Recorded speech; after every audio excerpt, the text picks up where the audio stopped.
Қайырлы күн, саламатсыздар ма? Ақтөбеліктер осында ма? Ақтөбе? Ақтөбе осында ма? Ақтөбе?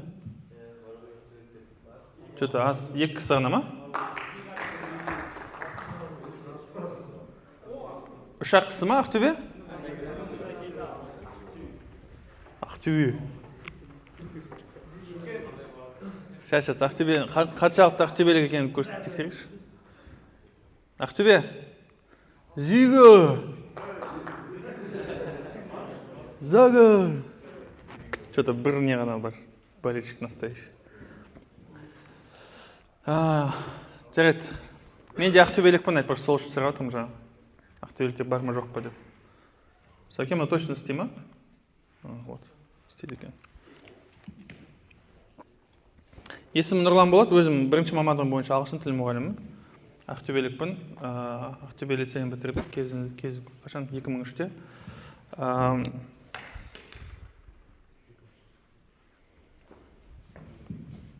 Это не мой кликер, басқа берем кликер. Микросын солай жасамайды. Сосын семейде оқыдым. Семейде сол жаңа ағылшын тілі мамандығы бойынша ағылшын және неміс тілі мұғалімі болып бітірдім 2007-де. 2007-тен бері сосын жаңағыдай мектепте жұмыс істеп мұғалім болып, одан кейін мұғалім тренер болып жұмыс істедік. Одан кейін қазіргі соңғы 4-5 жыл осы білім саласына зерттеуші ретінде жүріп, исследователь в сфере образования. Мамандығым осы қазіргі. Бір өтінішім, қазіргі семинар барысында жаңағыда ағайларың айтты,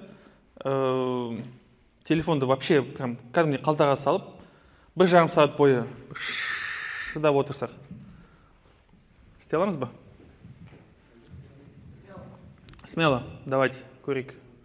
Потому что уже рефлекс, да, бізде постоянно телефонды қарау, телефонға не істеу, жаңағыдай, бір слайд болса, соны түсіру деген сияқты. Оны уайымдамаңыз, слайд керек болса, оны жібереміз, керек болса, қатты қажет болса. Жақсы ма? Дайын болсақ, бастай берейік. Қазақ тіл мамандар, будущий. Кім? Болашақ қазақ тіл маманы. Бекзат? Бір кісі ғана ма бізде? Қалғандар кім, қандай мамандық? Математика. Английский. Так, не бар басқа бізде? Қандай пән қалды бізде өзі? Тарих, биология қайда? Биология, география. Вообще андай, ешкім таңдамайтын пән бар ма? Қайда? Психология. Вот. Байқадыңыз ба, психолог даже былай емес, былай көтереді қолын. Вообще, слишком ана өзгеше. Супер, керемет. Психология өте маңызды мамандық менің ойымша. Іске сәт. Супер, не? Супер таңдау менің ойымша. Бүгін кішкене сол психология туралы сөйлесетін боламыз, сол үшін өте маңызды. Тақырыбымыз ағылшын тілі, айтпақшы. Ағылшын тілі кімде? Так, жет көрмес. Ағылшынша мүлдем білмейтін бар ма осында? Әріптесіміз. Вообще білмеймін. My name is-дан басқасын. Окей, супер. Ал, давайте, қалай аударылады?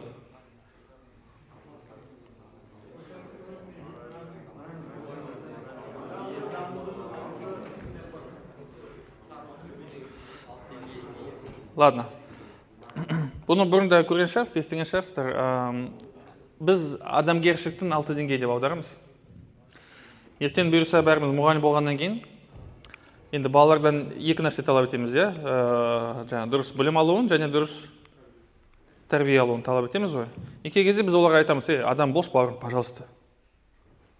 Может быть, сіздерге де айтылған шығар, Руслан, адам болшы. Адамгершілік деген нәрсе болу керек қой дейді да, мұғалімдер. Ал біреу келіп сұрасашы, ағай,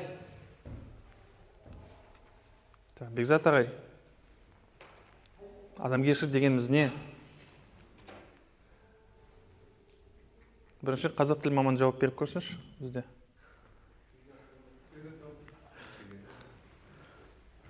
Googleға қарамай, Вот оқушы келді. Шын бір елестетіп көріңіздерші, оқушы келді. Ағай, вот маған бәрі айтады, адам бол деп. Адамгершілік дегеніміз не? Десе, не деп жауап беріңіз? Бар ма ойларыңыз? Что такое быть человеком? Ну вот, адамгершілік орысшасы не? Человечность, еще гуманность деп айтады біреулер. Yeah? Humanity, humanness. Ал бар ма жауап? Давай. Биолог. Мысалы, адам мен жануар бар. Ага. Салыстырмалы түрде алайық, условно. Жануар не істейді? Ішеді, жейді, ұйықтайды, тіршілік жасайды. Ал адамгершілік деген соған қарамағысы нәрсе сияқты. Ішпейді, жемейді, тіршілік жасамайды. Именно, айтсам болады. Именно осы мәселе емес, жемей ішпей емес. Олар только ситно ішіп жеу и өсу, и көбею, да? Ага. Ал адам не істейді? Оған басқа нәрсе ішіп жеу керек, базар жоқ, бірақ қосымша табыс істейтін, басқаларға пайда беретін нәрсе істеу керек. Мысалы? Мысалы, допустим, мұғалім бар, допустим.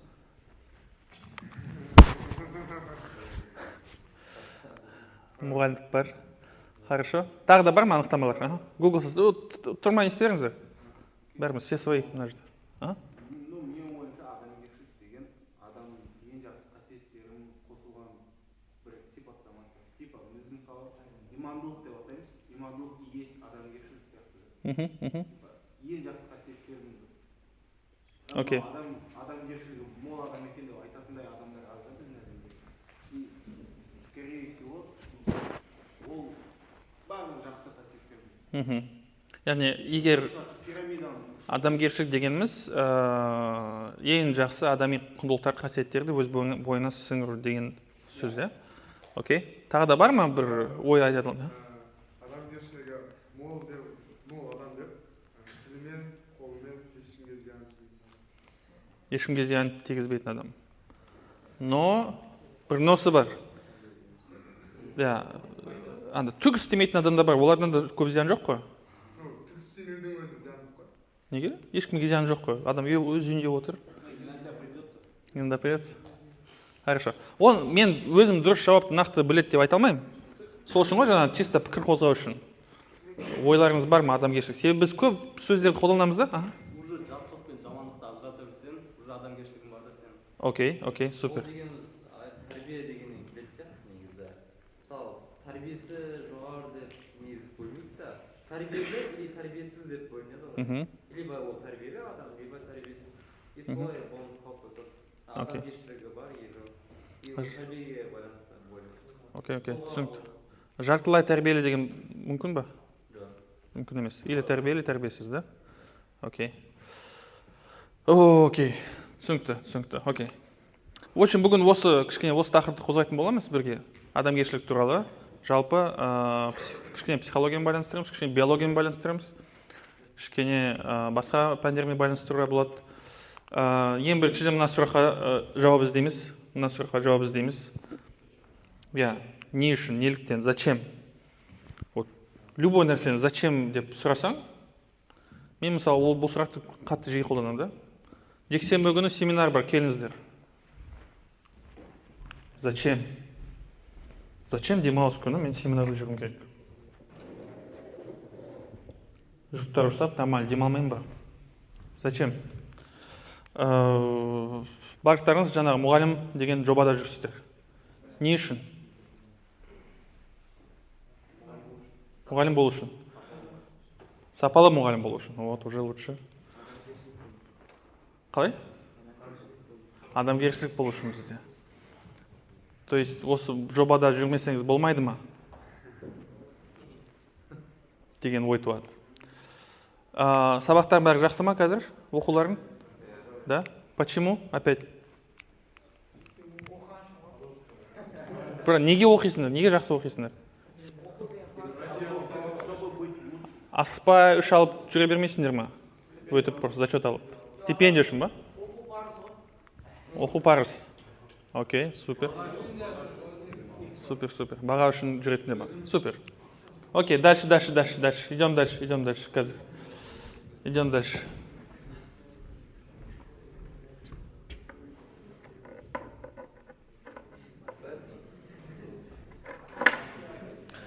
Өздерінде герой бар ма? деп сұрамаймын, сразу кім? Герой деген жаңа қаһарманыңыз өзіңіз үшін бір андай үлгілі бір тұлға. Әкеші ол понятно и так та, ол түсінікті. Тағы да, мысалы, тарихтан бір тұлға болуы мүмкін, немесе бір кітаптан бір кейіпкер болуы мүмкін, анименің бір кейіпкері болуы мүмкін. Білмеймін, Нарутодан біреу болуы мүмкін. Тағы не бар бізде? Кинодан, тарихтан, в общем, андай қиялы біреу болуы мүмкін. Кім деп қолдарыңызда бір блокнот сияқты бір нәрсе бар ма? Бар болса жазып қойыңыздаршы. Кім сіздің геройларыңыз? Жоқ болса, просто ойыңызда бір жазып қойыңыздаршы. Кім? Мен мына кісі сияқты болғым келеді деген сияқты. Такой вот герой. Ну вот, но телефонға емес, телефонда договорились же, телефонда пока. Қалай? Неге айтуға болмайды?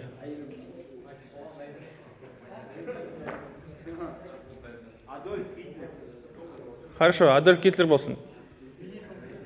Кім?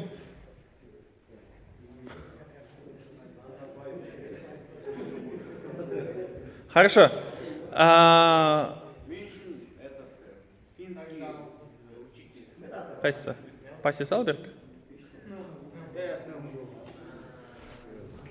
Неге? Аха, окей.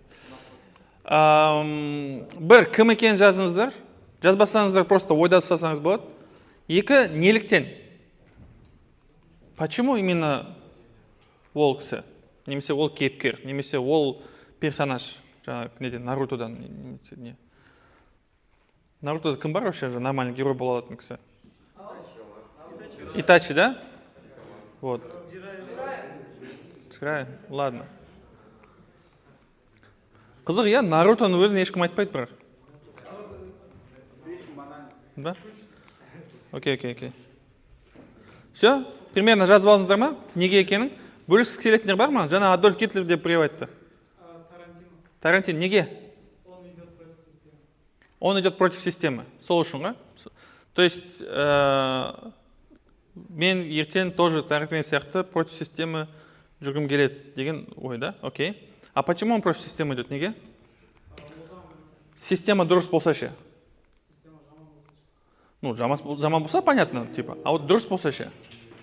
Дұрыс болса, ол жүрер ме еді система қарсы?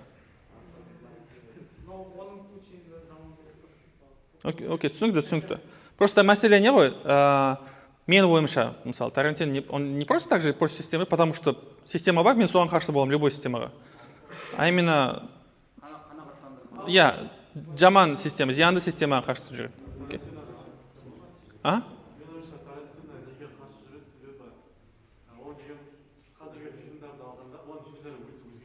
Ол өйткені Қытай кезінен бастап оның биографиясына егер етсек, ол Қытай кезінен бастап сондай өзгеше киноларға өскен адамдар, и соны басқаларға да кетіп тұр.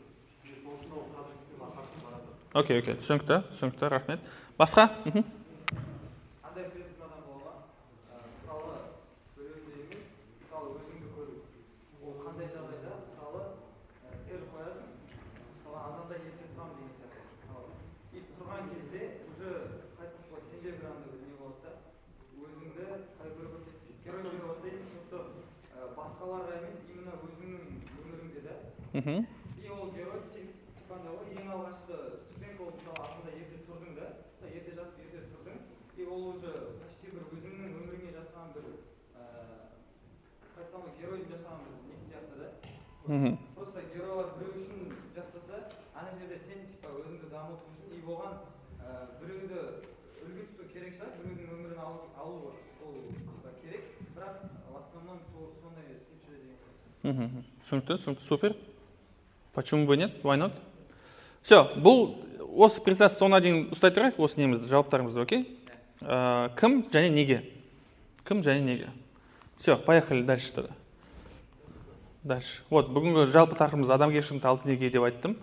Оған бармай тұрып, бір-екі мәселені просто қозғау керек сияқты. Мына кликер еще хуже, чем мой кликер. Қазір мен кликерді ауыстырайыншы мына жақта.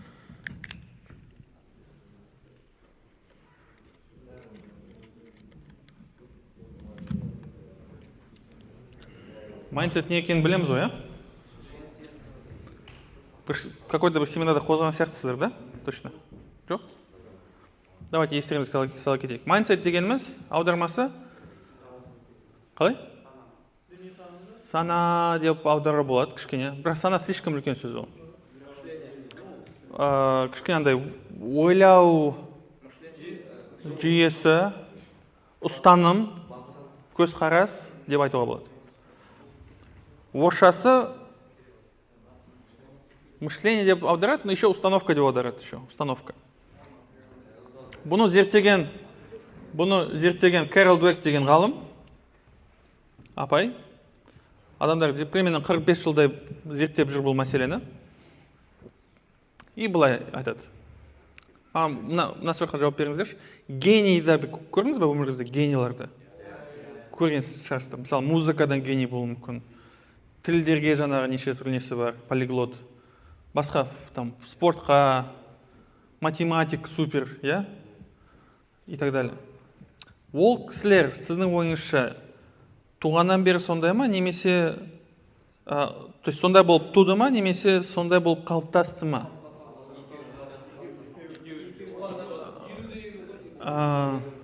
Ну, 50-50 деп айта білу үшін оны өлшеу керек.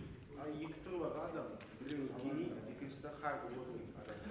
Я. Там біреу Криштиану, біреу Месси. Вот, сол сияқты.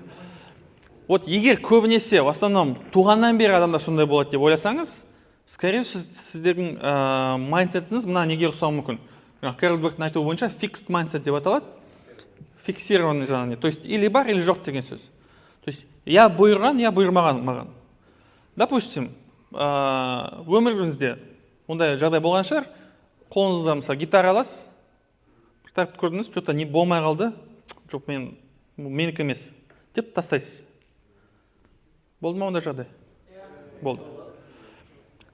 Бұл кезде, скорее всего, fixed mindset жұмыс істейді, типа, ой, мына менікі емес, это не мое деп жаңағы.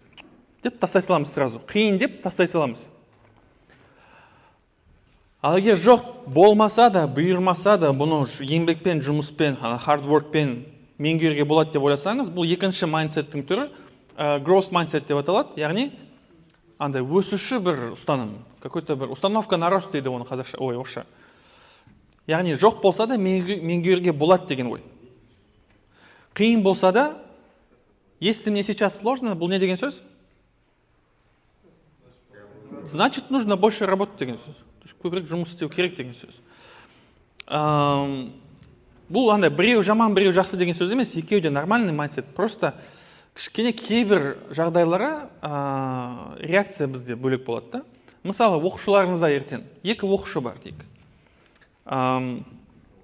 Екі оқушы, екі дос, там, не знаю. Біреудің аты не болсын? Диас болсын и кім?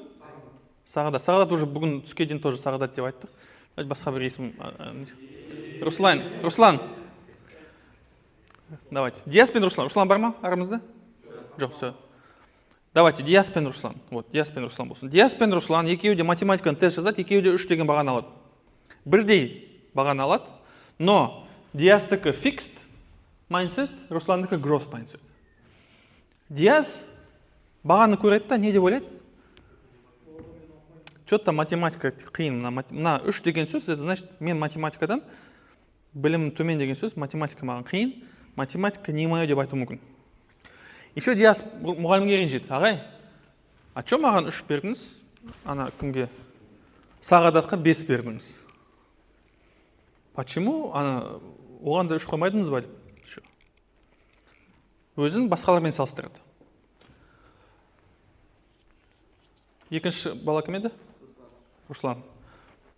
Руслан дәл сол 3 алады, но Русландікі growth mindset. Руслан уже басқаша реакция береді. Руслан айтады, мен 3 алдым, сау болыңыз. Мен 3 алдым, значит? Ну, значит, что-то не хватает дейді да. Сосын барады да мұғалімге айтады, ағай, маған неге 3 бердіңіз? Айта аласыз ба, мен қай жерде қате жасадым? 4 болу үшін мен не істеуім керек? Деген сұрақпен барады. То есть өз қателіктерін түсінгісі келеді, ертең оны қайталамау үшін. Бұл бала неге анаған 4 бердіңіз, неге мынаған 5 бердіңіз деп оны уайымдамайды. Ему главное, мен неге 3 алдым, және 4 болу үшін мен не істеуім керек деген оймен жүр. Екеуі де бір бағаны алады, қараңыз. Түсінікті ма? Разница. Диас па еді? Диас өзін күштімін деп сезгісі келсе, физикалық тұрғыдан. Күштімін деп сезгісі келсе, не істейді деп ойлайсыз? Диас. Диасқа не маңызды? Басқаларға қарағанда мен қандаймын? Ол басқаларға барып тиіседі. В основном өзіне жаңа кішкене әлсіздеу балаларға барып тиіседі, и буллинг пайда болады. Сондай.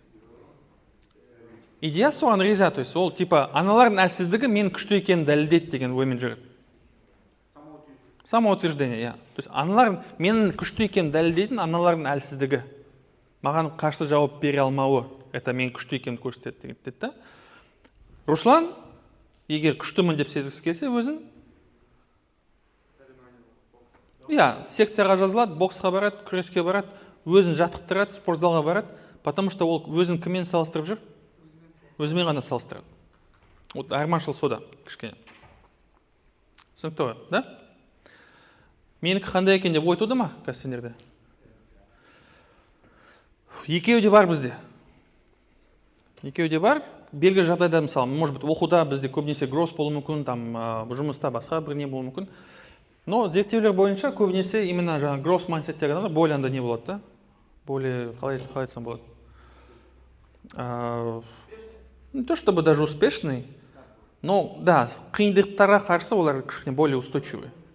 Устойчивый к трудностям, потому что фикс болса, бір қиыншылық көрдің ба, для тебя это как блок сияқты. Ой, мынау сенікі емес, анау сенікі емес, мынау сенікі емес. Потом, мысалы, мен өзім мұғалім кезімде маған оқушылар келеді 7-ші сыныпта. Аға, я тупой дейді. То есть ол 6 жыл бойы өз-өзіне сендірген, да, что тупой екен. Анау менікі емес, мынау менікі емес, мынау менікі емес деп, и все, говорит, я тупой дейді. Қиын ол баламен жұмыс істеу. Ертең сендерде ондай балалар шығады. Көресіздер. Вот давайте осы сұрақты қояйыншы мен. Бір кісінікі фикс болса майндсет, оны гроус деп өзгертуге болады ма? Вот видите, бұл сұрақтың өзі да не да, андай с подвохом. Жоқ десеңіздер, значит сіздікі фикс. Жоқ, қандай майндсет болса да, оны өзгертуге болады десеңіздер, это гроус. Потому что майндсет это твое, то, во что ты веришь. Если ты думаешь, что он өзгертуге болады, скорее всего өзгертуге болады. Ну, сразу айтайын, майндсетті өзгертуге болады, эксперименттер бар. Мысалы, бір-екі нені көрсетейін қазір экспериментті. Ау? Фиксерте мысалы бағанасында айттыңыз, 6 жыл бойы өз-өзі тупой өктемдеп деген дедіңіз ғой. Оның сол баланың негізгі бастапқы проблемасы, значит, кішкентай кезінде пайда болғаннан үшін, мысалы, қарапайым бір жерде оған бір мұғалім немесе ата-анасы бір нәрсені дұрыс жасамаған кезде сен тупойсың деген сөзін өзіне сендіріп алып қалған болуы мүмкін. Дәл солай. Кішкентай кезіндегі бір психологияның өзінде айтады, мидағы таракандар деген сол арқылы қалып қалады да, и сол арқылы біз келесі адамдыкін жөндеу үшін кішкентай кезінен бастап солардың барлығын қолға алсақ болады. Керемет. Супер. Да. Супер, керемет. Супер. Толықтай келісем. Мысалы, фикс деген жаңа айттық қой, жаңағы өзім тупой десе, өзім доказать тупой блок қылып көреді. Бірағандай заттар бар ғой. Мысалы, мен өзім тупой екенін білуім мүмкін, менде гроустан бір нәрсе болуы мүмкін. Мен нол екенін білемін, короче. Мен өте аламын, бірақ істемеймін, короче. Либо өте аламын, и потом описать қалуым керек. Ну, мына мен шатастыруға болмайды. Мысалы, кей кезде мен реалист ретінде бір нормальный басым істейді. Мен білем да, мен дәл қазір айтпақшы, мен кезінде неге қатысқанмын футболға Ақтөбеде. Логвиненко мені щеголым еді. Логвиненко кім екенін білесіздер ма? Логвиненко.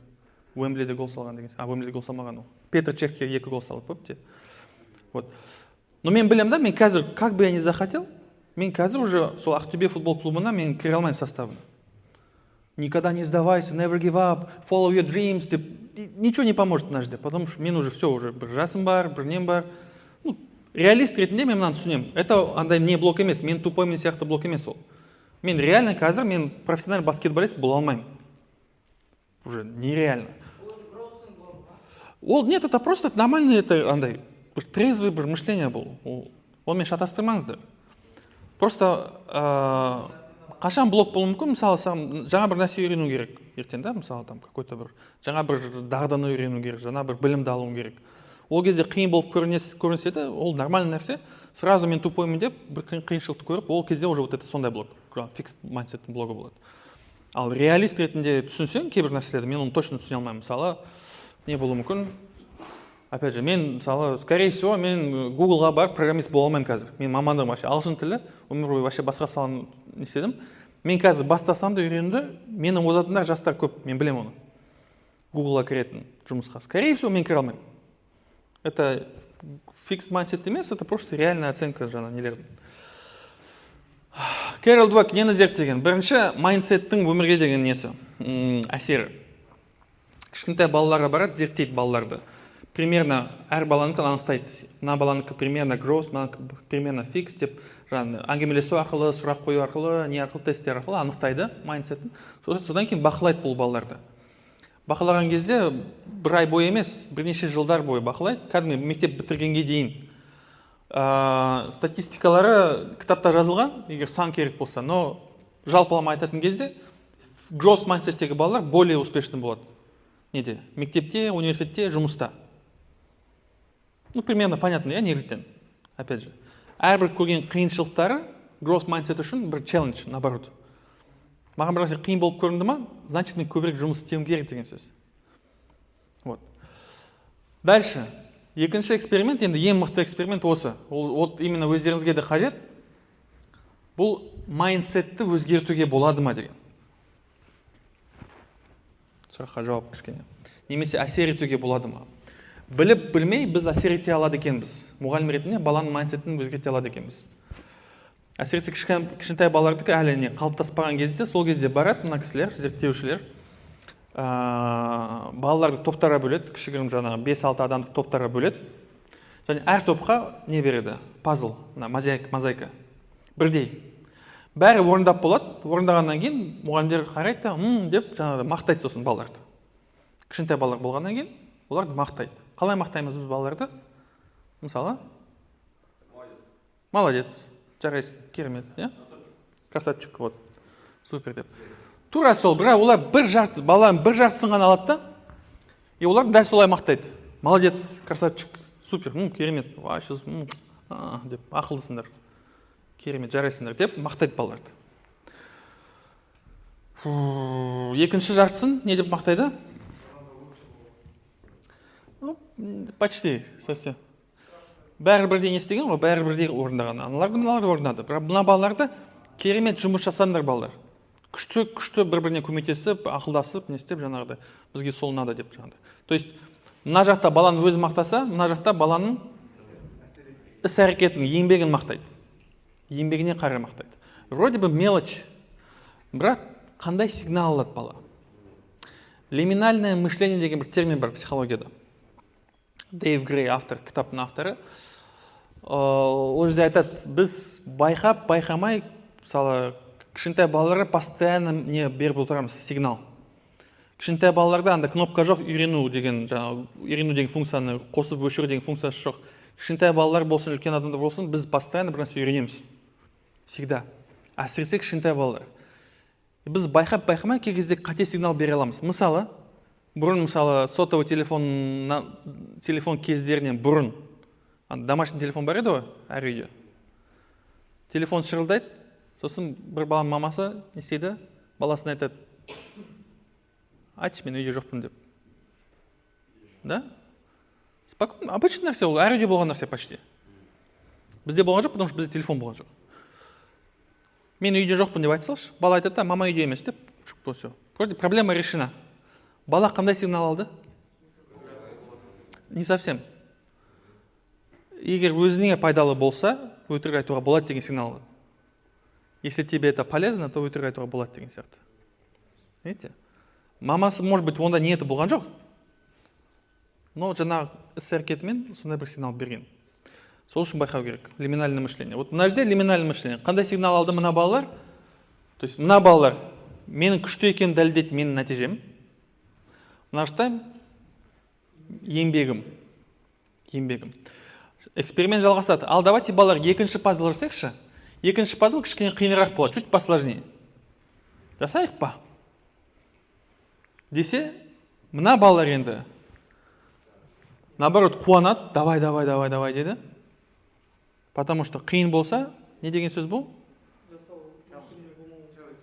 Челлендж. Көбірек жұмыс жасаймыз деген сөз. Көбірек жұмыс жаса, көбірек мақтап аламыз. Потому что мұғалім неге қарай мақтайды? Еңбегімізге қарай. Нәтижеге қарай емес. Мына жақтағы балалар сылтау айта бастады. Ой, біз шаршадық, давайте кейін істейік, жаңа ғана істеп болдық қой, үйге барайықшы, там анау жылай бастады. Неге? Вот. Тура в точку прям. Статустан айырып қалады деп қорқады уже. Қазір мынаны орындай алмасам, мен уже красавчик емес деген неден айырылам, красавчик деген статустан. Сонда да екеуіне де берді, бәріне все равно таратты екінші пазлды. Бірақ екінші пазл негізінде онда қиын болған жоқ. Бірінші пазл сияқты оңай болды негізінде. Просто үстіндегі суреті басқа болды. Ана детальдар саны бәрі бірдей. Көрейікші не істеді екен. Сөйтсе, мына балалар еще лучше сделали, олар наоборот кайфпен уже істеген екінші рет. Прям ләззат алып, о деп. А мына балалар стресспен істеген, терлеп. Еще ауызша сұраған кезде қалай балалар, бәрі жақсы ма? Мына балалар, сейчас мен неме істесін, өтірік айта бастады. То есть істей алмаса да, біз істедік дейді, күшті бәрі нормально дейді. Ертең мектепке барған кезде үй жұмысын орындамаса да, не істейді мына балалар? Ну, сендер емес, именно мына топ. Үй жұмысын орындамаса да, бір көшіре салады. Просто нәтижені көрсету үшін. Немесе жасадым деп айтады, только үйде қалып қойды там, что там еще, собака съела деп айтады, неше түрлі сылтау айтады да. А мына балаларға бәрібір қандай баға алатын. Оған не керек? Именно үйрену процесі маңызды. Үшінші, тағы да бір эксперимент болған, ол же үлкен кісілермен жасаған бұны. Анықтайды бірінші, кімнің қандай майндсет екенін. Сосын ол кісілерге не береді? Тапсырма, есеп. Мынаны шеш деп. Басына бір жандай не кигізеді, специальный сенсорларды. Мидың белсенділігін зерттейді. Активность мозга. Fixed mindsetте кісі алады да, есепті қолына. Сосын бүйтіп қарайды да, мынау қиын екен дейді. Все. Даже не пытается. Тырыспайды да жасауға. Қиын дейді, болды. И оның несі, не таты, жаңа, скан, мозга. Осында бұл көрсетеді. Қаншалықты жылы болса, соншалықты активный деген сөз. Мидың сол бөлігі. Енді екінші growth mindset'тегі адам алады. Мынау қиын екен. Ну, давай істеп көрейін. Шешіп көреді, шеше алмайды. А что если былай? Может, былай шешу керек па? Может, былай шешу керек па? Может, былай шешу керек па? Деп постоянно үнемі іздейді нелерді. Шешу жолдарын. Іздеп жатқан кезде мидың несі осындай болады, картасы. Там жанып тұрады, активный. Полностью істейді ми. Оказывается, даже салмақтар кішкене әртүрлі екен осы кісілердің нелері. Орташа салмағы, growth mindset-тегілерде чуть-чуть потяжелее мозг. Соның кітабын оқысаңыз, қызықты нелер бар, зерттеулер бар сол туралы. Енді бұл туралы, окей, кішкене ақпарат алдық, не істейміз бұл ақпаратпен? Бір, мұғалімдерге бір өтініш, немесе будущий мұғалімдерге бір өтініш, это өз майндсетімізді өзгерту. Өз майндсетімізді өзгерту.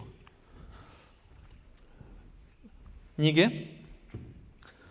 Жаңағыдай. Мен өзім мұғалім ретінде көп, бұл сөзді қатты жақсы көрмеймін, но өкінішке орай көп жиі естідім. Кім ана Нұрлан ба? Ой, адам болмайды ол бала. То есть мұғалімнің ана балаға деген қарсы fixed mindset тұр да.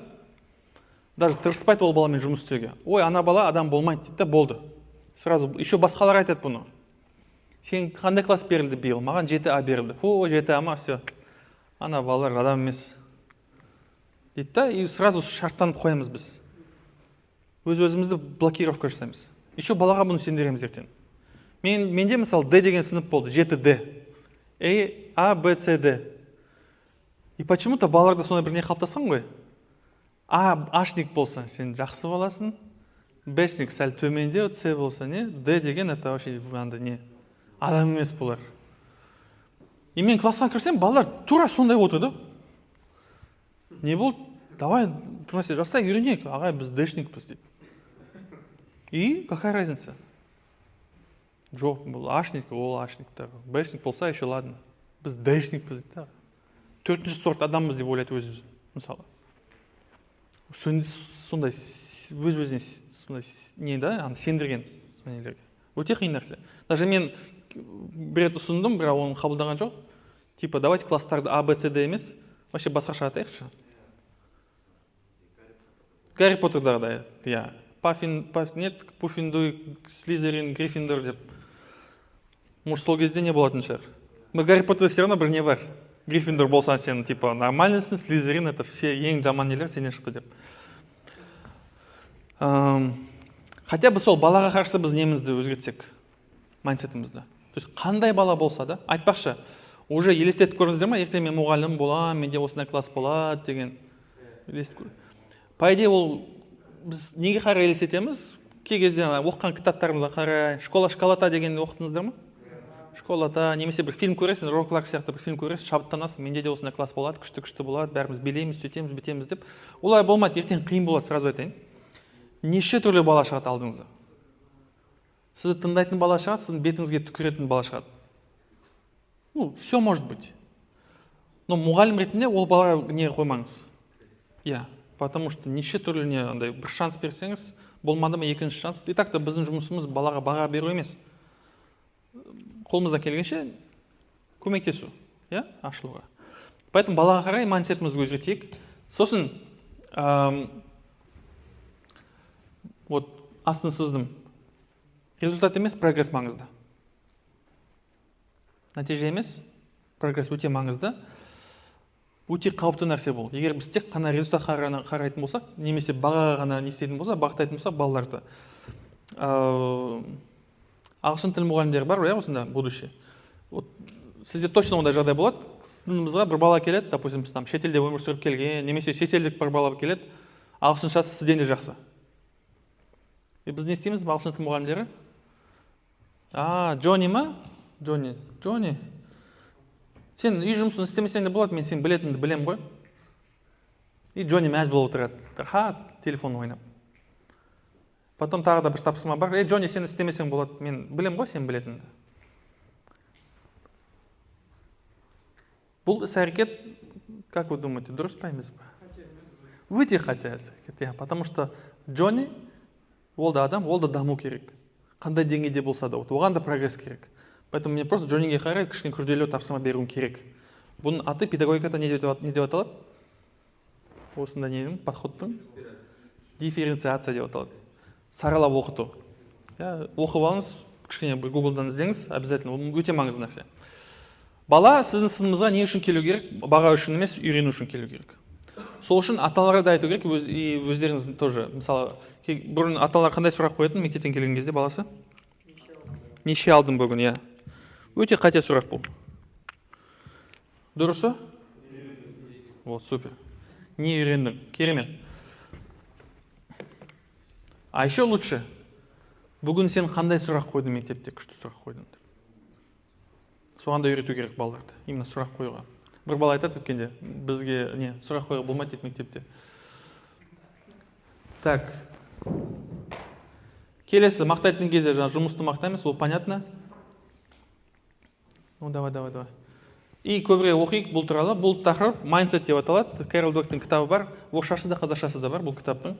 Орысшасы гибкое сознание деп аталады. Қазақшасы ойлау деп аталады. Аудармасы сәл енді керемет болмаса да, но жоқтан жақсы. Қазақшасы, орысшасы гибкое сознание. Потом загуглите, қазір телефондарды тастаймыз. Келістік қой. Телефондар вообще не надо, не отвлекаемся. Кеттік дальше. Мен кликерлерім екеуі что-то дұрыс істемейді. Келесі тақырып бұл сила воли. Яғни жігер. Ерік күші, жігер күші дейміз, ерік жігер дейміз. Сила воли. Сила воли дегеніміз не? Вот опять жаңа не адамгершілік сияқты. Что такое сила воли? Қозғаушы күш. Қандай? Характер, сила воли? Не соглашусь. Ағай, жақсы көру сияқты меніңше. Жақсы көру? Нені? Мысалы, силовой несіне керек болса, допустим, качество дедім, мысалы, да? Адам качество ету керек, адам просто так силовойсыз тұрып өзімен өзі качество етамайынша, силовой всегда керек андай. Вот шашау сұраған кезде де качество ететін адам бар. А егер жақсы көретін болса, типа екеуі бір сияқты жақсы көретін болса, силовойляны оятатын сияқты ғой. Күш қайрат. Это аудармасы, да? Ерік жігер. Хорошо, давайте мен кішкене андай ғылыми тұрғыдан айтайын, не екен? Да? Былай түсінсек болады. Бір істі істемегің келмесе де, ол істі істесең, ол сенің ойлан көрсететін зат қой. Сен де даже ешқандай талпыныста болмаса, сен істеу керек деген ойлан істейсің. Особенность емес, просто істегің келмесе де, даже лень болса да, сен істейсің. Окей. Ага. И вот тағы бір пікір алайық. әркім өз ойы бар ғой. Иә. Ешқайсысына қаша деген жоқ болса, енді менің түсінігімде өзіңнің қалауыңмен саған керек деген нәрсені бір-біріне ерегістіру сияқты менің түсінігімде. Супер. Өйткені мен дәл қазір жатып тұруды қалаймын, бірақ маған дәл қазір тұру керек та, ұйықтап. Әрекеттерді істеу керек. Сол екеуін бір-біріне ерегістіріп, мені жеңгізу керек те. Сол сыйлап. Окей, супер, керемет. Келли Магонигал деген бір ғалым бар. Тоже ғалым апай. Неше түрлі тақырыптарды зерттеген, сол тақырыптардың біреуі сила воли. Сила воли ол тек қана психологиялық бір нәрсе емес. Это не только дело характера там, или психология, ол еще анда биологиялық тұрғыдан да маңызды. Сила воли болу үшін вообще адамда біріншіден мақсат болу керек. Мақсат болмаса, сила воли сен қай жерге жұмсайсың? Да? Өзіңді қай неге қарай итересің? Поэтому бір мақсат болу керек, ол бір. Кейін мақсат пайда болды ма, оған қарай уже не істеуге болады. Бір мысалын келтірейінші сізге. Такой вот маленький қарапайым, оны көрген шығарсыздар. Как раз майндсеттің бір үлгісі бұл, и сила волінің бір үлгісі. Хорошо, бұл көрейікші.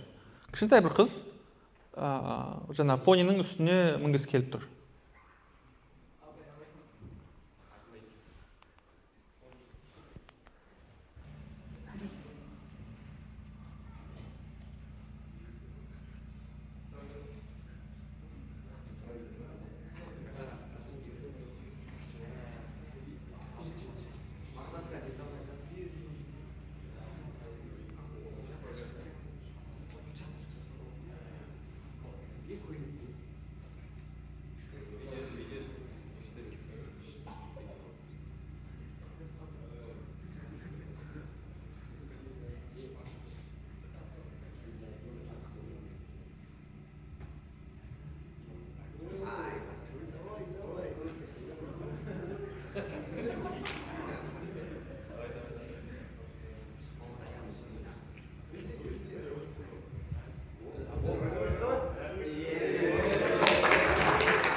Вот. Санап көрдіңіздер ме, қанша рет тырысты? Жоқ, слишком көп болды. 15 па 16 рет осы видеода. Қателеспесем, аты Лесли, бұл қыздың аты Лесли. Қазір жасы сендерден де үлкен сияқты бұл кісінің. Кезінде мамасы, баяғыда еще мамасы видеосын түсіреді, және Фейсбукке салады. Туысқандар көрсін деп, достар көрсін деп, Фейсбукке салады. Кейін ашып қараса, Фейсбукта жаңағы мыңдаған, миллиондаған просмотр, лайк, репост, комментарий, бәрі таңғалып жатыр. Жаңағы неге шықты, жаңалыққа шықты бұл видео. Сосын бір топ психологтар жиналып келе жатыр екен ол кісіге, зерттеуге қызды. Мамасы шок, не болды десе. Байқадыңыздар ма? Бір қыз, мысалы Қазақстанда болса бұл жағдай.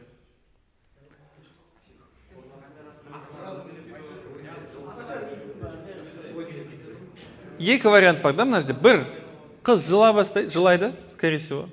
Мені мінгіз деп. Мамасы түсіріп тұрған, потому что. Екінші жағдай, скорее всего, болады. Это мамасы бірінші жүгіріп келеді. Ой, қалайсың? Ай, деп жаңағы. Или көмектеседі, или наоборот, мінбе мына неге атқа деп. Осыны психологтар зерттейді кәдімгі. Ой, сіздің қызыңыз қалай тәрбиеледіңіз бұл қызды дейді да. Ол айтады, никак обычный. То есть ол кісіге айтпақшы бұл ауылда тұрады бұл кісілер. И сөйтсе, оказывается, ол семьяда не екен? Еңбек деген сөз жиі қолданылады екен. Именно еңбек. именно бір нәрсені істеу, тырысу деген сөздер көп қолданады. Сондай установкамен жүреді. Сол үшін қыз өзі көмек сұрамайды, байқасаңыз. Еще мәз, болмаса қарайды да күледі, жыламайды. Күледі и дальше. Оған кайф, сол тырысудың өзі кайф. Нәтиже емес, сам процесс. Жаңа сила воли демекші. Сила волиның зерттейді жаңа ғалымдар. Имнан табады, что бірінші мақсатыңыз болады, мақсатқа қарай жүру үшін сила воли болу керек, иә? Жаңа ерік жігер күш. Оның 3 түрі бар екен. Точнее, 3 түрі емес, 3-еуі. Сила воли ол бір емес, 3 күш бар бізде. Аққу, шортан, һәм шаян дегенді оқыдыңыздар ма? Не ол? Нені білдіреді ол? Аққу, шортан, һәм шаян. Ол Крыловтың несі, мысалы, Крыловтың басня дейді ғой, басня Крылова. Лебедь, щука и рак. Үшеуіне арбаға байланады и арбаны тартады. Аққу жоғарыға қарай, шортан астыға қарай и шаян артқа қарай тартады. Физиктер бар ма? Физик, геометрия мамандар, вот. 3 векторда 3 жаққа тартады и мына бір орында тұрады. Аны бір-бірін не істейді, отменяет. И вот мына 3 күш, олар сол аққу, шортан, шаян сияқты. Үшеуі жаңа біз егер үшеуін не істей алмасақ, олар жан жаққа тартады да, біз бір орында тұрамыз. Вроде бар сияқты бір күш, но почему-то біз жылжымаймыз. Смотрите, үшеуінде күші бар негізінде, аққудың да, шортанның да, шаянның да. Просто олар бірігіп жұмыс істемесе, бір орында тұрады арбамыз. Қандай күштер бұл? Бір, мақсатыма жетем десем, I will деген күш бар. Солай айтады кітабында. I will деген күш. То есть, что я буду делать? Мақсатыма жету үшін. Мен не істеймін? Қандай мақсаттарыңыз бар қазір? Вот, мысалы, ағылшын тілін үйрену, күшті мақсат. Ағылшын тілін меңгеру. Сразу айтайыншы, бір андай не, жатқан ішінде. Нақтылап алыңызшы сол мақсатты. Ағылшын тілін үйрену ол слишком андай. Допустим, B1 деңгейіне дейін жету, немесе IELTS 7-ге дейін, да, там, деген сияқты. Сосын дедлайн қоясыздар, иә. И вот одан кейін уже артқа қарай жүресіздер. Мен сол IELTS 7-ге дейін жетуім үшін, немесе B1 деңгейіне дейін жетуім үшін не істеймін? Давайте, айтайық, не істеймін? Көбірек кітап оқиды, көбірек не ағылшынша біледі, көбірек не сөйлейді. Иә. Соны желательно жоспарлы түрде, мысалы, мен осыншама кітап бітірем, осыншама сериал көрем ағылшынша, осыншама сөз күніне бітірем деген сияқты, Duolingo'ны минимум 15 минут күніне там и так далее, иә? И көбіміз, вот көп адам осымен бітеді, типа мен жоспарым жасадым, все, мен мақсатқа жетем деп ойлайды. Бірақ екінші күш бар. Ол уже басқа жаққа тартады бізді. Қандай күш бұл? I was деген кім айтты, ужас вообще. I will not деген күш бар. Мен мақсатыма жету үшін не жасамаймын? Не жасамаймын, наоборот. Қалай? Ну, тастамай емес, тастамай понятно, ол не. Допустим, мынаны қарайсыз да, уақытыңызды қандай нәрселер көп алады? Компьютер ойындары, сериал көру, Counter-Strike, там, ана-мына. Вот мы думаем, что ол бір-біріне әсер етпейді деп ойлаймыз да, по идее ол уақытымызды, зейінімізді алады ғой. Поэтому онда жасауымыз керек. Не мен жасамаймын мақсатыма жету үшін. Түсінікті ғой? Үшінші күш бар.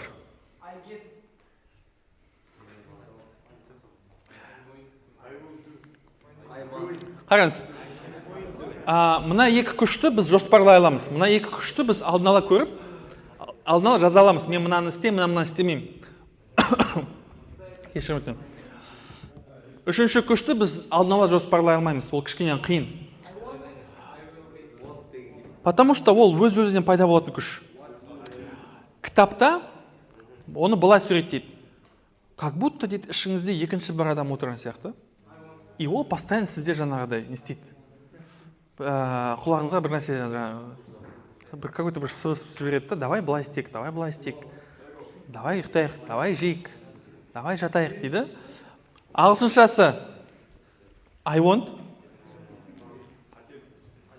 Қазақшасы нәпсі. Жаңағын айтынды. Қазақшасы нәпсі. И нәпсіні сіз алдын ала не істей алмайсыз, болжай алмайсыз.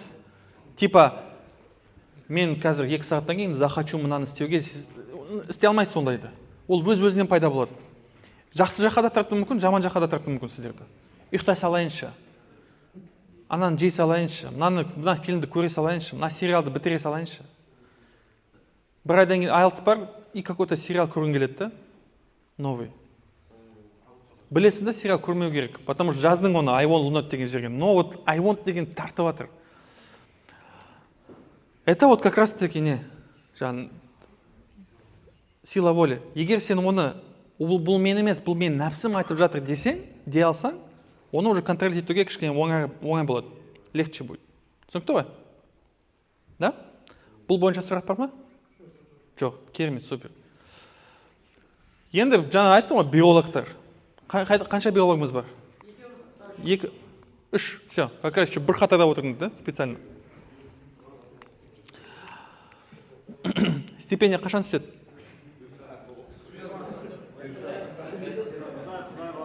Құдай қаласа түседі, да? Хорошо, давайте. Давайте, елестетіп көрейікші. Біз жүрміз, көшеде жүрміз, бірде жүрміз, там сабақтан кейін көшеде кетіп бара жатсақ, хоп, сообщение келді, стипендия түсті. Сразу бір не пайда болды, какой-то бір жылулық пайда болады, да, такой бір тепло, қуаныш, не.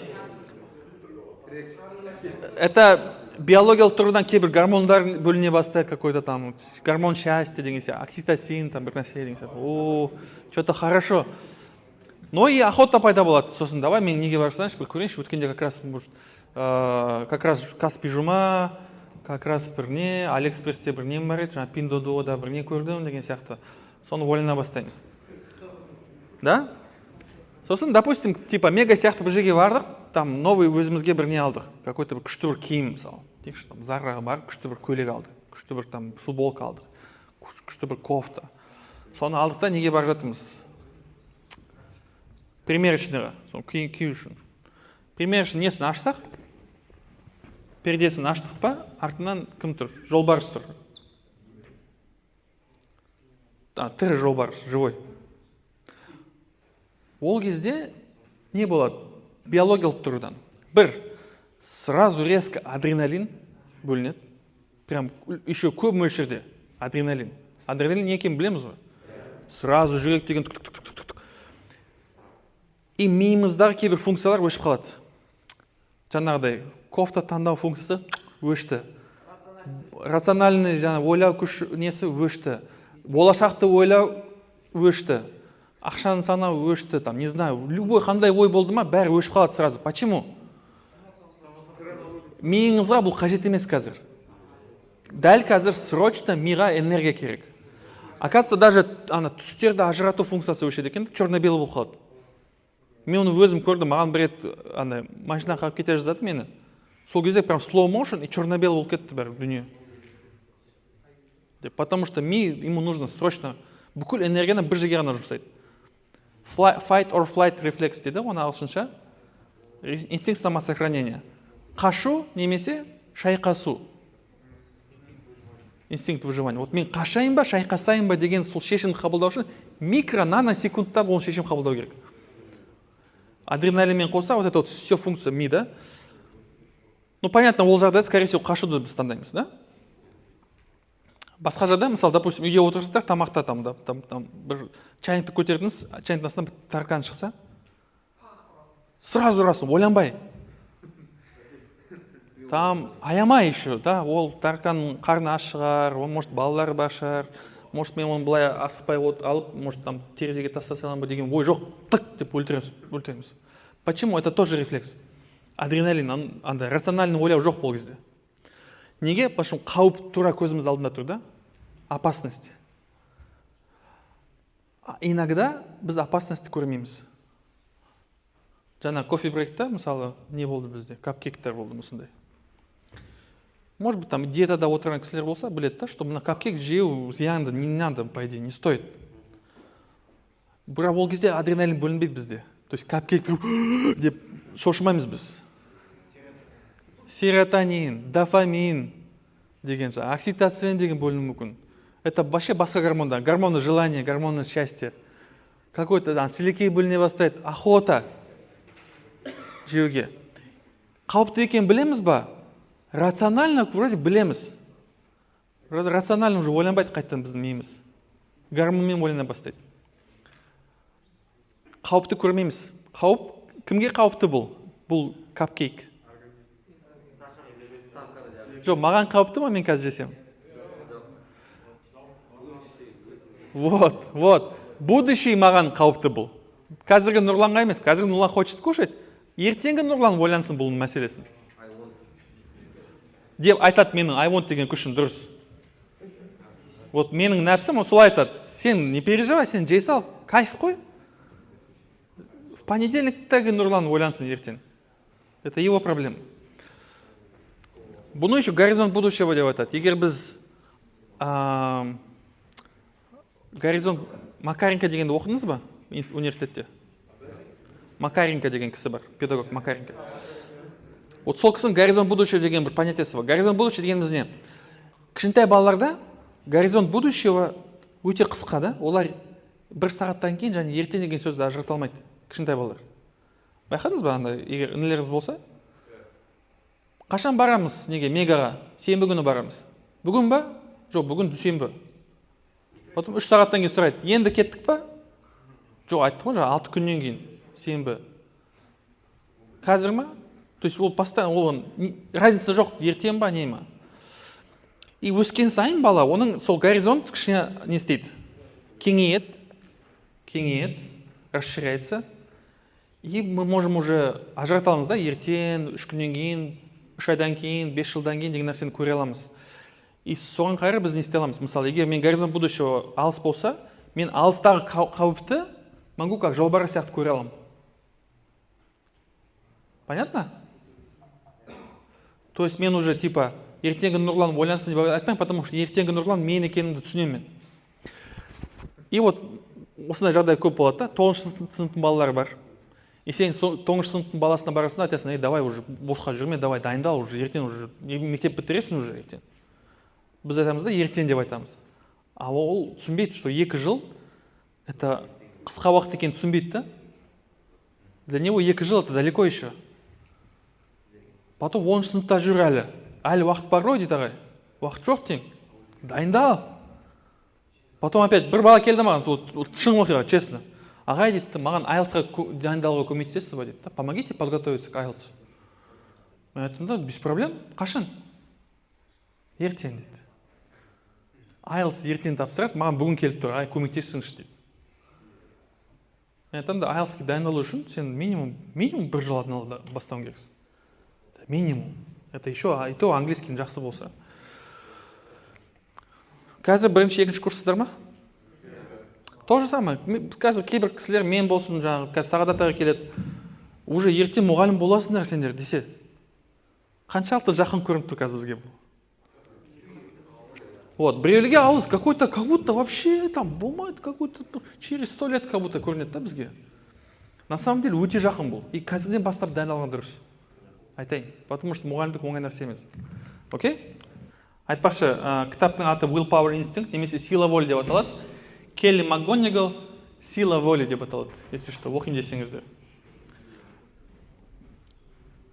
Все, келесі, жаңағы 6 деңгей туралы. Лоренс Колберт деген ғалым мынаны зерттейді. Құндылық дегеніміз не, адамгершілік дегеніміз не деген тақырыпты зерттейді. Жаңа кішкене талқыладық қой, что такое адамгершілік, я? Еще что такое құндылық деген сұрақ бар. Ол вообще бітпейтін пікірталас. Қазір бастамай қойып. Прям кәдімгі спорласамыз қазір, құндылық дегеніміз не. Сағадат келсін, лучше Сағадат сұраңыздар қазір. В общем, бұл кісі зерттейді, жалпы әлемдегі құндылықтарды зерттейді. Қараса, қызық нәрсе тапты. Почти что әр елде, әр мемлекетте, әрбір мәдениетте, қандай да адам болсын, құндылықтар бірдей примерно. Және жақсы жаман дейтін нәрселер тоже бірдей. Мысалы, общий нәрселер там, любой мемлекетте, любой елде балалар не айтылады? Кітап оқу керек деп айтады. Бар ма сондай бір ел, который кітап оқуға болмайды дейтін ел? Жоқ, бәрі біледі, что кітап оқу керек, бәрі кітап оқыған бұл пайдалы, жақсы, анамды бәрі біледі и так далее. Сосын темекі шегуге болмайды дейді. Там өтірік айтуға болмайды, не бар басқа? Типа, нужно быть добрым, там басқалар көмектесу керек, әке-шешені сыйлау керек и так далее, и так далее. в принципе дейді да, бүкіл әлем біліп тұр бұны. Жақсы екен, жаман екен, қайдан нәрсе. Но почему әлем сондай дейді да? Типа, қанша жаңа соғыс болып жатыр, коррупция, бір-бірін өлтіру, алдау, алаяқтар толып кетті, неше түрлі схемалар, адамдар бір-біріне жау, наркомания, лудомания, алкоголизм, неше түрлі проблема көп. Хотя любой балаға сұрасаң, оның темекі зиянды екенін біледі ғой бәрі. Почему? Почему біз әлі утопияда өмір сүріп жатқан жоқпыз? Хотя дейді, у всех ценности одни и те же, бірдей. Сонда зерттейді, и мынаны табады, что біз іс-әрекеттерді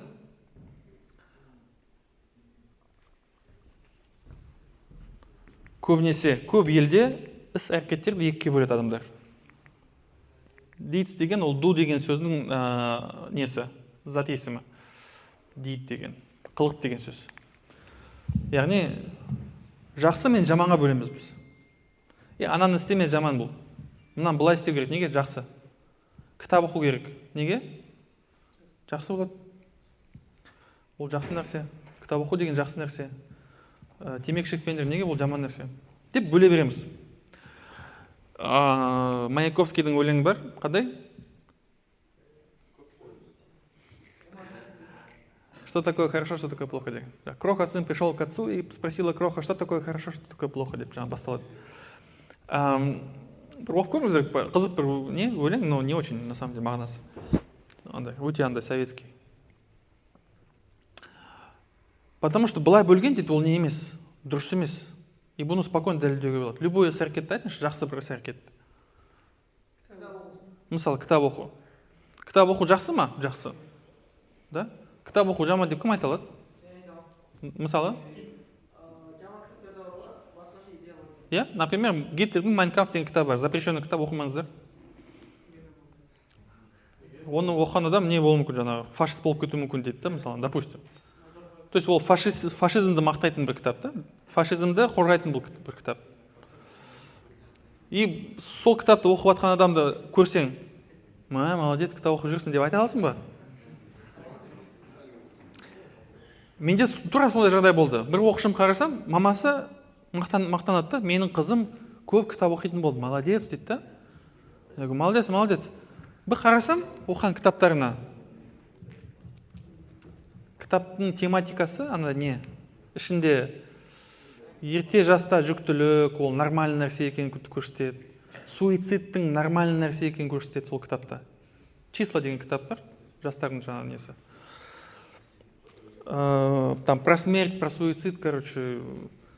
То есть вроде бы жақсы кітап оқыған, но қандай кітап оқығаны маңызды, да, тоже. Ол да маңызды.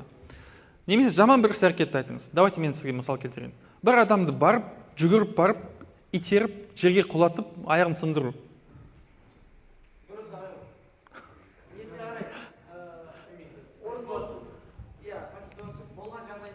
Давай, ну, қандай жағдай жақсы болуы мүмкін? Вот, супер, да. И ол адам өмірдің соңына дейін саған еще рахметін айтып отырады, да? Вот, міне, керемет. Яғни, біз просто іс-әрекетке қарап, біз не істей алмаймыз, жақсы жаман деп ажырата алмаймыз. Дейді да? Бұл система дұрыс емес дейді да? Ал қалай басқаша қалай істеуге болады деп зерттейді да, соны. И жаңағы осы Лоренс Холберг осы өз жүйесін табады, адамгершіліктің 6 деңгей деп аталады. The 6 levels of moral development. 6 уровней нравственности. Солай бөледі. Біздің іс-әрекеттерді солай не істеуге болады, категория жасауға болады, рейтинг. Бірінші деңгей ең төмені, 6-шы деңгей ең жоғарысы. Несіне қарай? Іс-әрекеттің өзіне қарай емес? Нәтижесіне қарай да емес? Ниетіне байланысты. Ниетіне байланысты. То есть ниет маңызды дейді да? Бүгін, жексенбі күн, демалыс күн, не үшін келдіңіздер осында?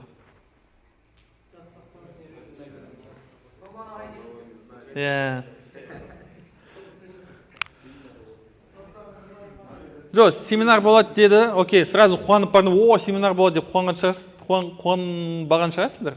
Нұрлан ағай келеді деген хат болған. Нұрлан ағай кім? Кто такой вообще Нұрлан ағай? Обычный человек, ол не емес. Нұрлан ағай болсын, не болсын. И вот даже осы залда неше түрлі ниеттер болуы мүмкін бізде. Біреу, может быть, ағайдан қорқып келген шығар.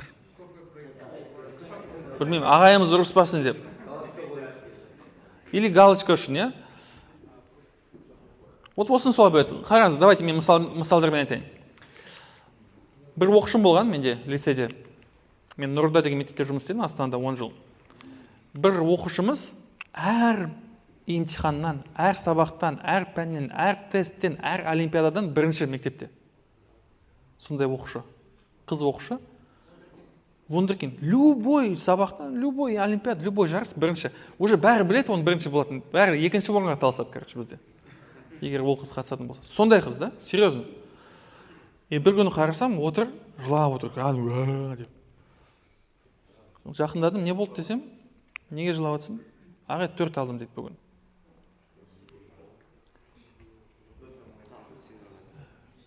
Мен де синдром отличника деп ойладым негізінде басында. Я говорю, что там, сен миллион бесің ба, какая разница, 4 алдың ба, жоқ па? Ағай түсінбейсіз дейді да, меня дома убьют дейді. Тура сондай сөзбен айтты. Меня дома убьют. Оказывается, үйінде сондай бір не бар екен тәртіп. 4 алсаң таяқ жейсің, короче. Атыраулық ата-анасы. Ну, оған байланысты емес, әрине. Ну, сондай бір тәртіп бар да, әкесінің. 4 алған, короче, бала таяқ жейді. Содан қорқып, оказывается, сол жылдар бойы сол таяқтан қорқып оқыған екен да ол қыз. Стресспен жүреді постоянно. 4 алмайыншы деп. Бұл бірінші деңгей. Бірінші деңгей, мен бұл не үшін жасаймын? Жаза алмау үшін. Жаза алмау үшін. То есть бірінші деңгей, адамгершіліктің бірінші деңгейі, мен бұл не үшін жасаймын? Жаза алмау үшін. Жазадан қашу үшін. Чтобы меня не наказали. Семинарға не үшін келдік? Сабитаға ұрыспасын деп. Не үшін мен сабақ оқимын? Мұғалім ұрыспасын деп. Әкешім ұрыспасын деп. Білмеймін. Қараңыздар, кейбір кісілер машина айдаған кезде камера болса ғана ережеге бағынады. Кейбір емес, ладно. Маған мысалы камера бар ма жоқ па бәрібір, маған өзіме да, маған ереже маңызды. Ал кейбір кісілер үшін камера болса қорқады да, сол кезде ережеге бағынады. Камера болмаса, двойная сплошная өте береді. Потому что осында деңгеймен жүреді да. Адамгершілігі ол кісінің бірінші деңгейде деген сөз, кішкене. То есть, пример, мысал, ладно, пример. Екінші деңгей, бір оқушым келеді, айтады, ағай, маған 90-ға 5 беріңізші, 5 қойыңызшы дейді. Мен айтам, сенікі максимум 4, максимум 4. Ағай дейді, есіңізде ме, мен өткенде сізге партта тасуға көмектестім дейді. Деймін. Мен сені нормальный адам деп ойласам. Екінші деңгей, мен бұл не үшін жасаймын? Бір марапат алу үшін, қайтарым алу үшін. Чтобы взамен что-то получить деген сөз. Сонда ниетпен жасайды бұл адамдар. Мен не үшін МДС-та жүрмін? Стипендия үшін. Мен 2017-де магистратура оқуға шешім қабылдадым. Бардым. Назарбаев университетінде жаңа Education Leadership деген бір программа бар, магистратура. Соған түстім. И сосын оқу басталды бізде. Бірінші апта анда не дейді? Orientation Week. Бүкіл несін түсіндіреді сізге, ережелерін бәрін. И бір кітапханашы келеді, кітапхана қалай қолдану керек, соны түсіндіреді, там басқа бір не келеді. Сосын бухгалтер келеді да. И нелерді таратады. Осы форманы толтырыңдаршы, жаңа карта номерін бәрін, реквизиттерімді. Мен сұрадым, а зачем вам наши реквизиты? И бәрі күледі маған. Как зачем? Стипендия алмаймыз ба дейді. А мен даже білген жоқпын стипендия бар екен. Я реально не знал, что еще сен оқисың, тегін, еще саған еще ақша береді. Сол үшін. Еще аз ақша емес магистратурада. Сөйтсем, оказывается, примерно как минимум жартысы біздің топтың. Сол стипендия үшін ғана келген да. Ал оқу диплом маңызды емес. Главное, ай сайын жаңағыдай лишний айлық сияқты бір ақша түсіп отырады да. Естеріңізде болсын назавтра. Мен білген де жоқпын оны, стипендия бар екен. Вот, короче, бір нәрсені алу үшін. Қараңыздар, бір оқушым келді маған, 7 сыныпқа келген, басқа мектептен ауысып. 6 жыл бойы неміс тілін оқыған, английский 0. Маған келді, қиналып, не істеп, ана мына, әйтеуір бірінші тоқсанда 3-ке бітірдік ол кісімен, қыз бала. Екінші тоқсанда келсе, бұл қыз ең активный класста, қолын көтереді, қатысады, жауап береді, үй жұмыс жасайды, қосымша тапсырма алады, там сөйлей бастады, ана мына супер вообще. Екінші тоқсанда 5-ке бітіреді ол кісі. Еще 5-ке, просто 5-ке емес, класста ең жақсы болып 5-ке бітіреді, ең үздік болып.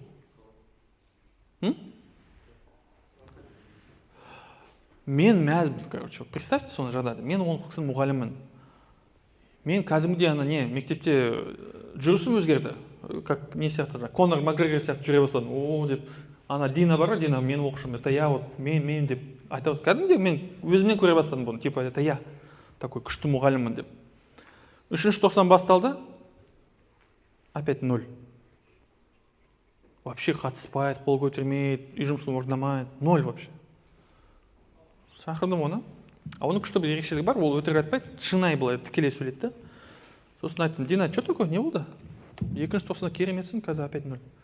Аға дейді, екінші тоқсан басында әкеші маған шарт қойды деп. Егер 95-ке бітірсең, саған iPhone алып береміз. Сосын былай айтады, мне, вот мой iPhone у меня был. Что, типа, мне больше незачем учиться дейді. Керемес оқу. Мотивациясын жойды әкешесі өзі. Сыртқы немен, да?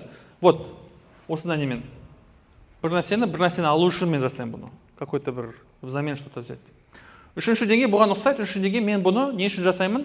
Мен туралы жақсы ойлансын деп. Мен туралы жақсы ойласын деп. Мені мақтасын деп.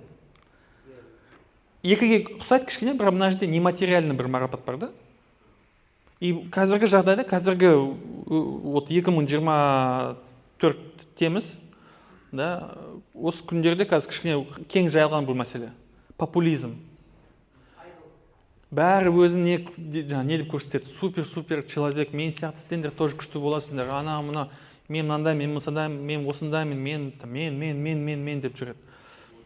Блогерлер, там неше түрлі. Мен мысалы қатты, ну, бір сөз бар, мен оны не то что жек көремін, но ұнатпаймын бұл сөзді. Қандай сөз деп ойлайсыздар? Личный бренд деген сөз бар. Личный бренд. Мен айтамын да, ол личный бренд емес, личный бред, ол не емес. Совсем не то. Не туда мы повернули. И вот бұл кісілер бүкіл жақсылықтарды жаяды, о, міне көріңдер қандай, вот, смотрите, вот. А ешкім көрмесе жасамау да мүмкін. Айырмашылық сода. То есть мен туралы жақсы ойлансын деп. Кеше емес, қашан бізде Атырауда тоже бір не өтті ғой, осындай Winter School. 2-3 апта бұрын, иә? Атырауда болған. Ол кезде тура осыны көрсеттік. И неден кейін маған бір студент келді, сендер сияқты. Несімен, дәптерімен келіп тұр. Ағай маған автограф беріңші дейді. Қуасың ба деймін. Зачем саған автограф? Жоқ, ағай, ладно, мен үшін емес, бір досым жіберді мені дейді да, сізден автограф алсын деп.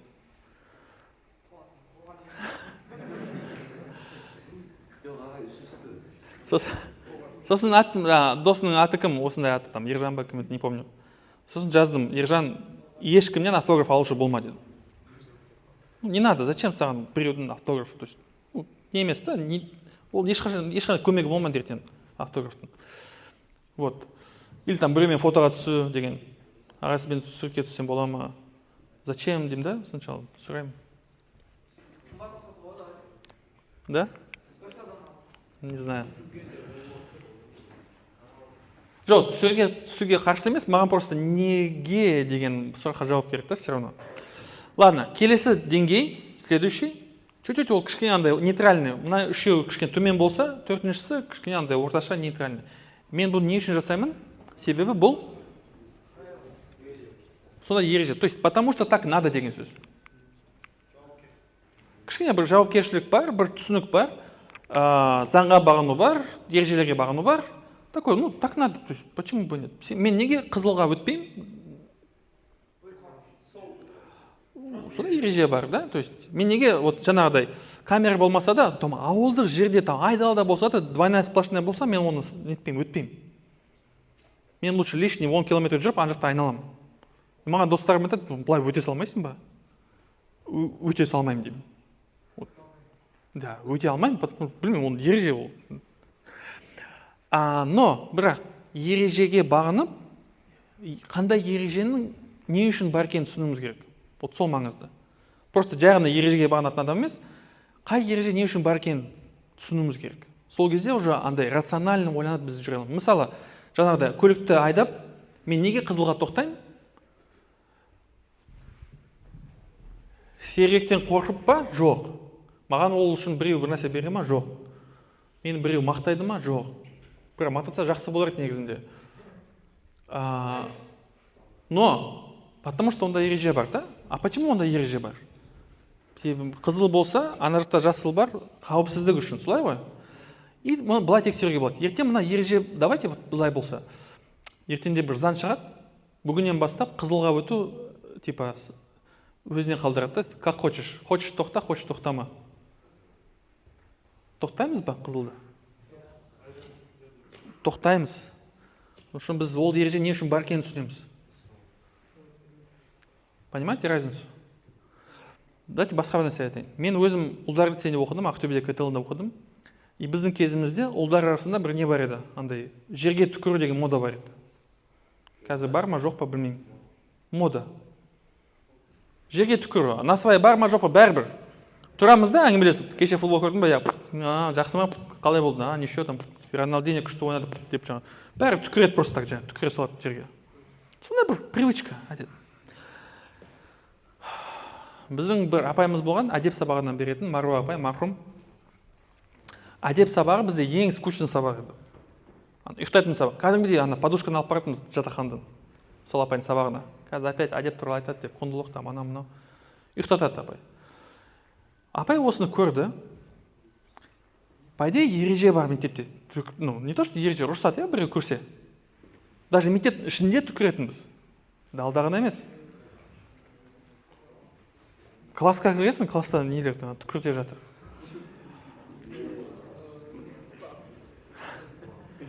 Подождите, бітірейінші, да? Вот, бітірейін. Әдеп сабағына апай келген. Жас үлкен апайдың. Асықпай кірген. Біз уже дайындалып жатырмыз, қазір ұйықтаймыз деп. Сабақ айтады, балалар, сендерге мен бүгін физикадан сабақ беремін дейді. Апай, физика емес қазір, әдеп сабағы. Біздің физикадан мұғаліміміз бар уже. Жоқ, бүгін мен сендерге физикадан сабақ беремін. Солай шештім мен. Шатастырып жатқан жоқсыз ба, апай? Жоқ. Хорошо, давайте, апай, тыңдар сізді. И бізді қызықтырды сначала. Сол айтады, физикада әр заттың үш күйі бар дейді. Қатты, сұйық және газ. Да, солай ма? Я білеміз ол, апа, 7-ші класстың несі ғой. Вот, мысалы, білмеймін, мысалы, мұзды аласың, мұз ол қатты, сосын ол ерит, су болады, сосын ол жаңа неге айналады, буға айналады, и газ болады. Солай ғой? Я. Немесе Асхат дейді, Асхат сен жерге түкірсең не болады ол? Сұйық болады, апай. Дұрыс. Сосын Мұрат сен ше, сен түкірсең ол не болады? Менікі де сұйық болады дейді. Хорошо, сосын Нұрлан сен түкірсең, менікі де сұйық болады. Дұрыс. Сосын ол сұйық дейді, асықпай, неге айналады дейді. Газға айналады, буға айналады. И сосын бәріміз сенен түкіріктеріңді дем аламыз дейді. Олай. Деп отырмыз бәріміз. Ой-бай. Не думали даже до этого? И апай, какой-то бір физиканың заңдылығымен бізге просто ұрыспай, төбелеспей, одан кейін бәріміз тастадық түкірді. Бүкіл класс. Просто неге болмайтындығын түсіндік, да? Видите? Сол үшін ережелерді түсіндіру керек. Сағыз шайнауға болмайды деген ереже бар мектепте. Неге? Биологтар айтсын. Асқазанға зияны бар. Қандай зияны бар? Вот. Тамақ келеді деп ойлайды да, асқазанымыз и не бөле бастайды? Кислотаны бөле бастайды. Желудочный сок. Тамақ келмесе, ол кислота бір нәрсені жеу керек қой. Асқазаны өзін жей бастайды да, ертең язва пайда болуы мүмкін. Сол үшін сағызды тек қана тамақтан кейін 10 минутта ғана шайнауға болады екен. Кейін уже шайнауға болмайды. Уже қауіпті. Деп түсіндірсең балаға, бала түсінеді оны, сразу тастайды. Вот 4-ші неге осы. 5-ші неге, мен бұл не үшін жасаймын? Жоқ, өзім үшін емес. Себебі мен басқаларды ойлаймын деген неге. Я делаю это, потому что я о других думаю. Вот бұл өте мықты деңгей негізінде. Сен не үшін сабағын жақсы оқисың? Біреуден қорыққаннан ба? Жоқ. бір нәрсе алам деп па? Жоқ. Баға үшін ба? Жоқ. Потому что так надо? Нет. Не үшін? Әке шешем үмітін ақтау үшін. Ертең жақсы мұғалім болып, ертең жақсы балаларға жақсы білім беру үшін. Мемлекетіме өз отаныма пайдалы болу үшін. Это уже басқалар үшін, көрдіңіз ба? Супер деңгей негізінде. Оған дейін жетсе адам, уже өмір басқаша болады да, мотивациясы басқаша болады.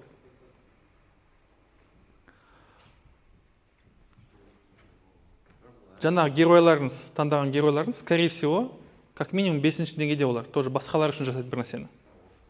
Ең басында герой таңдадық қой біз. Например, мысалы?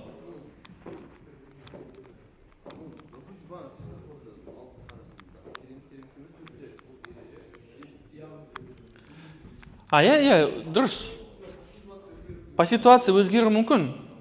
Но андай қазір бір-екі мысалмен мен келтіруге тырысам қазір, окей? Түсіндім айтқаныңызды. Типа жолда жүрген кезде маған главное, что біреу типа жолда жүрген кезде мына жерде қалуы мүмкін, то есть бірде қалуы мүмкін, ал басқа жағдайда 5-те болуы мүмкін деген сияқты. Солай ғой?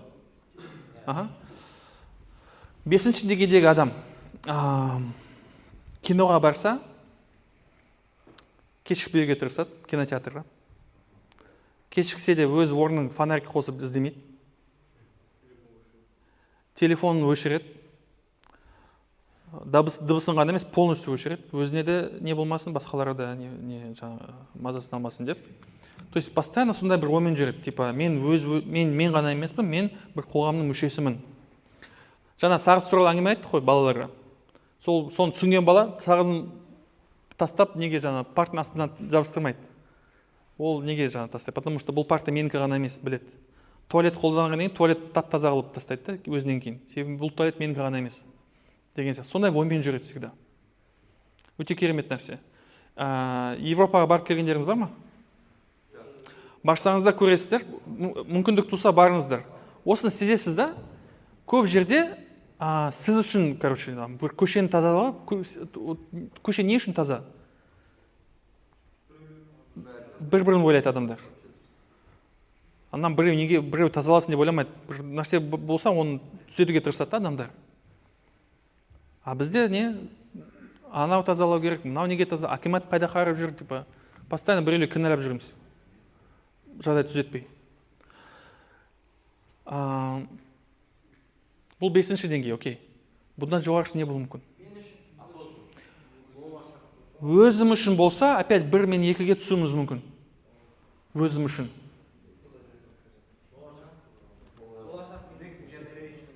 Next generation адамдар болса 5-ке опять, ол 5. Ради кого-то біреу үшін это 5.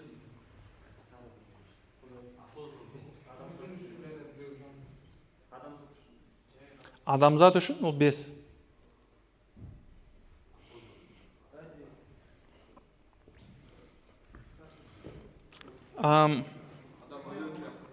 Давайте айтайын қазір. Мысал келтірейін. 2006 жылы Семей қаласы, қыста, салқын, тоңып, мен студентпін ол кезде.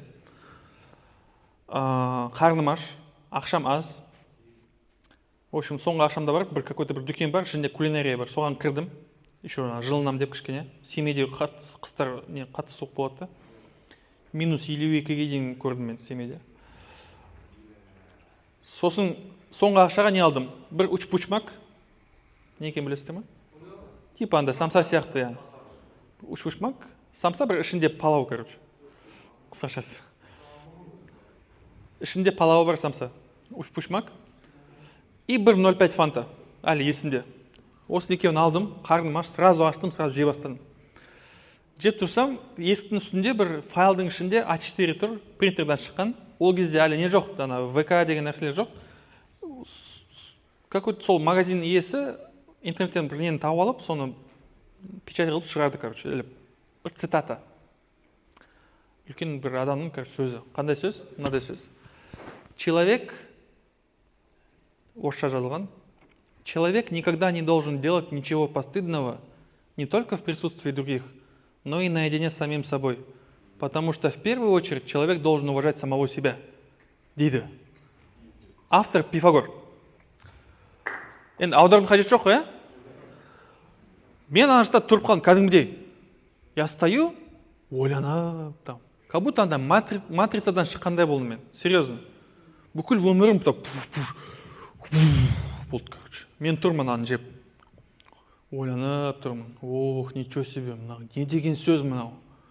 Айтпақшы ол шын айтты ма жоқ па мен оны білмеймін айтпақшы. Ол өтірік те болуы мүмкін, типа Пифагордың сөзі де болмауы мүмкін. Бір қатты әсер етті сол сөз маған. Примерно осы туралы, 6-шы деңгей туралы. 6-шы деңгей, мен неге күн сайын кітап оқимын? Біреу көрсін деп па, біреу мақтасын деп па. Кто-то меня заставляет, может быть. Біреуден қорқып па оқып жатырмын, немесе біреу үшін оқып жатырмын ба, жоқ. Мен неге өтірік айтпаймын? Опять же, біреуден қорқып па, жоқ.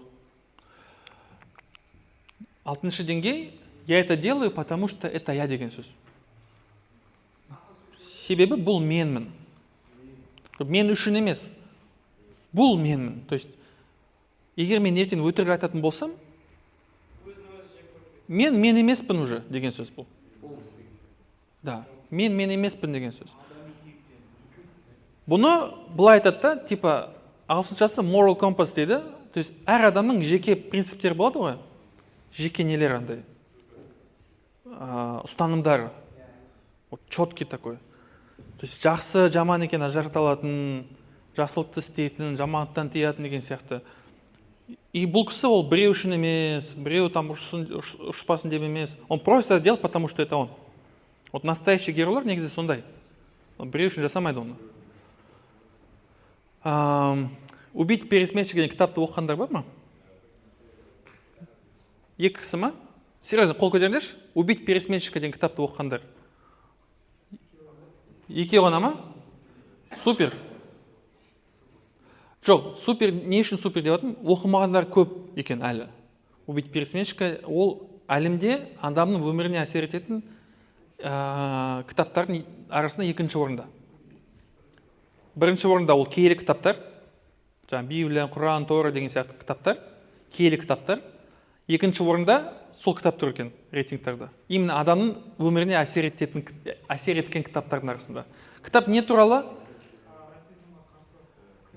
Расизм туралы. Көп тақырыптар бар негізінде. Расизм, инклюзия бар, андай не туралы предвзятость бар, неше түрлі бар. Кітапта бір кейіпкер бар, Этикус Финч деген бір кейіпкер бар, адвокат. И вот Этикус Финч адвокат өзі не? И қара нәсілді біреуді қорғайтын сотта. Судьялар бәрі ақ, присяжныйлар бәрі ақ. Все белые против одного черного ана жақта. И оған айтады да прокурор, сен Этикус, сен ұтылатынын білесің ғой? Сен по-любому бұл істе ұтыласың. Неге оны қорғайсың дейді? Ол не деп жауап береді? Я адвокат, я защищаю людей. Мен неге қарамаймын? Нәтижеге қарамаймын. Я знаю, что я проиграю, окей. Но мен никак өзгертпейді. Я адвокат, я защищаю людей дейді, да, жақта. Сол кітапта. Спойлер, тихо. Спойлер болады қазір. Вот осыны, егер ертең балаларға түсіндірем десеңіз, сол кітаптар арқылы, не арқылы не істеуге болады. Любой оқыған кітабыңызды алсаңыз, ішінде осында деңгейлерді көресіз ертең. Уже көре бастайсыз ертеңнен бастап. Даже қарапайым кітаптарды, детский кітаптарды алсаңыз, там, не знаю, давайте мысал көтерейінші.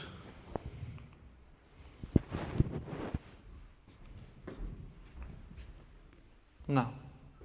Алиса в стране чудес. Я?